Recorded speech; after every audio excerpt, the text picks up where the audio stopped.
সেটাই বলছি যে এই সরকার আমাদেরকে বলে আমাদের রক্তের উপর দিয়ে তারা বসেছে, তাদের ম্যান্ডেট আমরা, তারা বলে যে ছাত্র আমার নিয়োগকর্তা, এই কথা বলে ঠিক ছাত্রদের উপরে আমাদের তাজা রক্তের উপরে তারা আঘাত করেছে।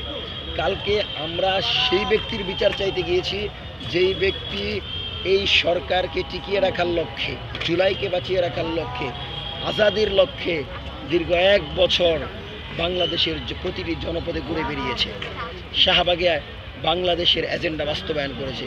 আজকে সেই ব্যক্তির বিচার চাইতে গিয়ে আমাদেরকে আক্রান্ত হতে হয় এবং এই পুলিশ প্রশাসনকে এতটুকু হিম্মত দেয়া হয় নাই যে তোমরা বাংলাদেশের নেতৃবৃন্দদেরকে রক্ষা করো।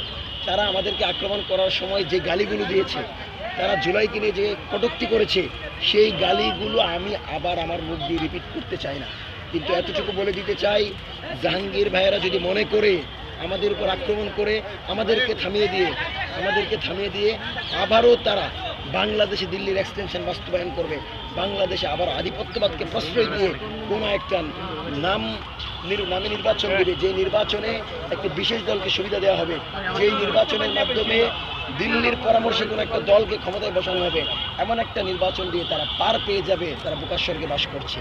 ক্ষমতা ছাড়ার পর বিমানবন্দর পাহারা দিয়ে প্রত্যেকটা উপদেষ্টাকে বাংলাদেশে জবাবদিহিতা করা হবে। কোনো উপদেষ্টাকে বাংলাদেশ থেকে সেফ এক্সিট দেওয়া হবে না। এবং আমরা স্পষ্ট বলছি, কালকে সাংবাদিকদের উপর আক্রমণ হয়েছে, হাসিনাও তো এতটুকু বিবেচনা করতো যে সাংবাদিকদের উপর আক্রমণ করতে, হাসিনাও তো এই বইটা পাইতো। তো আপনারা হাসিনার চেয়েও নিম্ন পর্যায়ে চলে গেলেন। যেই সাংবাদিক যুগান্তরের সালেহ ভাইয়ের উপর আক্রমণ হয়েছে, তিনি বারবার বলছেন যে আমি সাংবাদিক, তার উপর আক্রমণ হয়েছে। সেই জায়গা থেকে আমরা মনে করি কোনোভাবেই এটি গ্রহণযোগ্য নয় এবং নির্বাচনকে সামনে রেখে জাহাঙ্গীর ভাই এবং আওয়ামী লীগ এবং পুলিশ অতি উৎসাহী হয়ে ছাত্রদের উপর আক্রমণ করে আওয়ামী লীগের এজেন্ডা বাস্তবায়ন করেছে। সেজন্য ত্রয়োদশ জাতীয় সংসদ নির্বাচনে যেন এই স্বরাষ্ট্র উপদেষ্টা এবং দায়িত্ব পালন করতে না পারে, সেই দাবি জানাচ্ছি। পাশাপাশি ইনকিলাব মঞ্চ এবং মঞ্চ 24 আমরা স্পষ্ট বলেছি, হাদি ভাইয়ের হত্যার বিচার জাতিসংঘের তদন্ত কমিটির অনুসারে হতে হবে।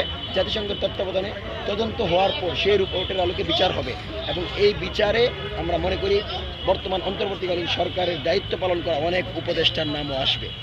আমরা কালকে ইনকিলাব মঞ্চ থেকে স্পষ্ট শুনেছি যে এই সরকারের ভিতর থাকা উপদেষ্টারা এই বিচার প্রক্রিয়াকে বাধা দিচ্ছে, তারা এই বিচার হতে দিচ্ছে না। সেজন্য নির্বাচনের পর জনগণের নির্বাচিত প্রতিনিধিরা এই উপদেষ্টাকে বিমানবন্দরে দাঁড় করিয়ে জবাবদিহিতা নিবে। হাদি হত্যার বিচার নিশ্চিত করাই হবে আমাদের ত্রয়োদশ জাতীয় সংসদ নির্বাচনের চূড়ান্ত ইশতেহার। আচ্ছা, আরেকটা বিষয়